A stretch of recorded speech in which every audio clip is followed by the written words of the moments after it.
तो इतने टाइम से ये दुल्हन बेल आपका इंतज़ार कर रही थी कि आप लोग कब वीडियो पे आएँ और कब आप लोगों को अपने बारे में A to Z full information दे। तो अगर आप लोग वीडियो पे आ गए हैं तो प्लीज़ वीडियो को एंड तक देखिएगा और आज ये दुल्हन बेल आप लोगों को अपने regarding hello nature's lovers, welcome back on another video of the गिरिपाद। आज की वीडियो में जैसे कि मैंने आप लोग को बता दिया और आप लोगों ने थंबनेल देख लिया होगा कि आज मैं इसके ऊपर पूरी 1 साल की डेडिकेटेड वीडियो बनाने जा रहा हूँ, जिसके के अंदर पूरी अपडेट रहेगी कि किस तरह से इस बेल के अंदर फ्लावर्स आने वाले होते हैं और कब पूरी बेल दुल्हन की तरह सज जाती है फूलों से।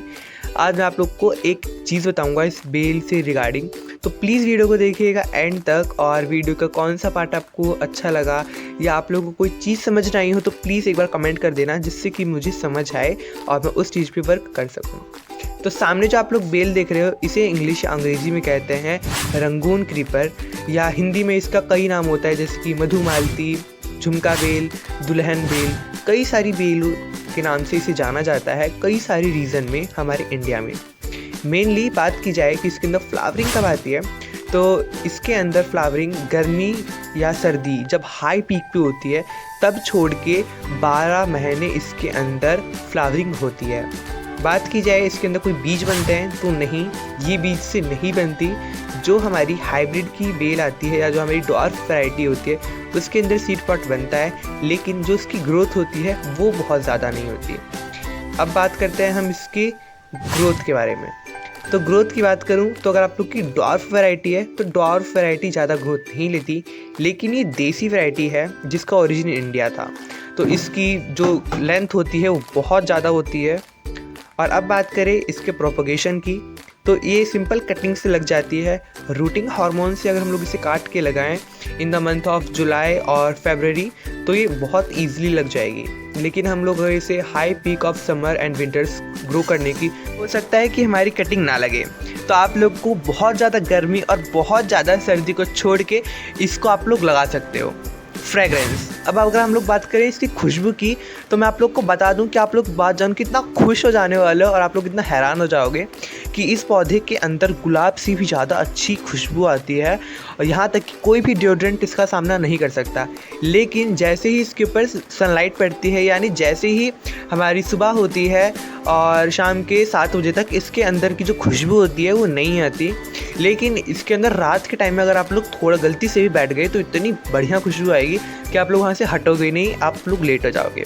तो इस चीज़ का ध्यान रखें कि इसके अंदर बहुत ज़्यादा फ्रेगरेंस होती है और इसी के कारण कई बार सांप जैसे कई सारे जानवर आते हैं, ऐसा हमारे गांव में कहा जाता है और मैंने ऐसा होते देखा भी है। हमारे गांव में इसकी बहुत बड़ी बेल लगी है और वहाँ पे अक्सर सांप पाए जाते हैं। कहते हैं कि जहाँ बहुत ज़्यादा स्मेल होती है उधर सांप आ जाते हैं, और शायद ये बेल ठंडी भी बहुत ज़्यादा होती है, तो शायद ठंडा के कारण भी इस बेल के अंदर या इस बेल के आसपास सांप आ जाएं, तो इस चीज़ का ध्यान रखें।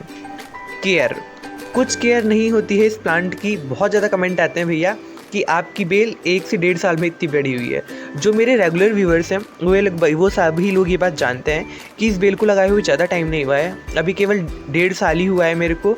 अब मैं आप लोग को ये देखिए, मेरा अभी जो मकान है ये 4 मंजिल का है, अब 4th फ्लोर तक ये 1 साल के अंदर चढ़ी है। हाफ ईयर ही हमारे टेरेस पे थी, ये ग्रो कर रही थी, ज़्यादा अच्छी ग्रोथ नहीं थी, लेकिन जैसे ही ज़मीन में लगाया इतना तेज़ फैली कि पूछिए मत, इतना तेज़ बहुत अच्छी इसकी ग्रोथ हुई। अब आप लोग देखिए कि ये पूरा नीचे ग्राउंड फ्लोर से लेके 4th फ्लोर तक बहुत अच्छे से ही ग्रो कर रही है। और इस वक्त देखिए अभी मई का मंथ चल रहा है, मई में जब सारे पौधे सूख जाते हैं तो हमारी मधुमालती हरी भरी रहती है। तो कितनी अच्छी बेल है और बहुत ज़्यादा इसे कोई केयर नहीं चाहिए। आप लोग जब अपने पूरे पौधे के लिए एक बार फर्टिलाइज़र बनाएंगे तो इसके अंदर गलती से 1-2 मग्गा डाल दीजिए या ½ लीटर डाल दीजिए पानी में मिला के। फर्टिलाइज़र किसी भी चीज़ का हो सकता है, चाहे वर्मी कंपोस्ट हो, कावडंग कंपोस्ट हो, बोन मील अवॉइड करें। इसके अंदर हर एक तरीके का फर्टिलाइज़र भी आप लोग डाल सकते हैं, या आप लोग अपने पौधे के कुछ छिलके हो गए, पौधों के पत्ते हो गए, वेजिटेबल पील्स हो गए और लीव्स हो गए हमारे, सब डाल दीजिए इसकी रूट्स में।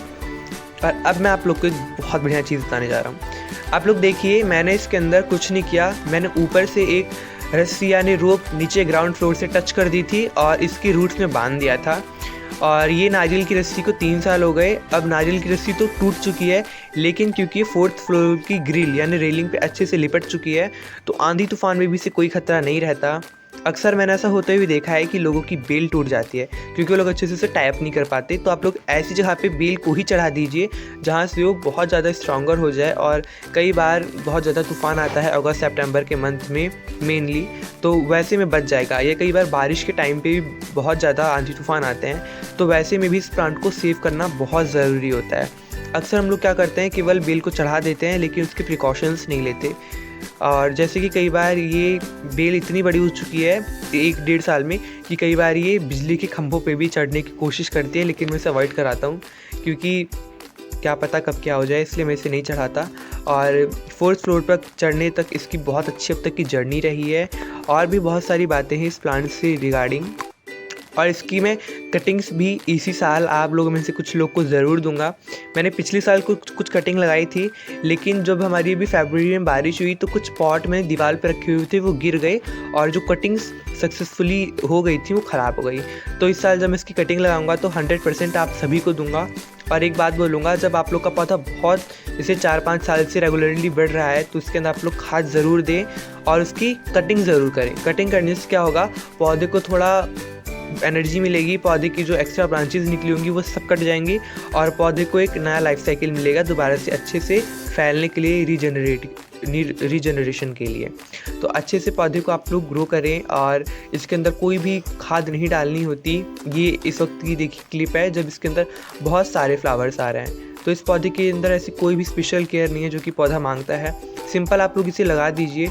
और एक बहुत इंपॉर्टेंट बात, सॉइल इस पौधे के लिए मैटर नहीं करती। बस ध्यान रखें कि बहुत ज़्यादा एल्यूवल सॉइल ना हो, यानी जो ब्लैक चिपटा मिट्टी होती है, क्योंकि फिर इसको रूट्स फैलाने में थोड़ी सी डिफ़िकल्टी हो सकती है।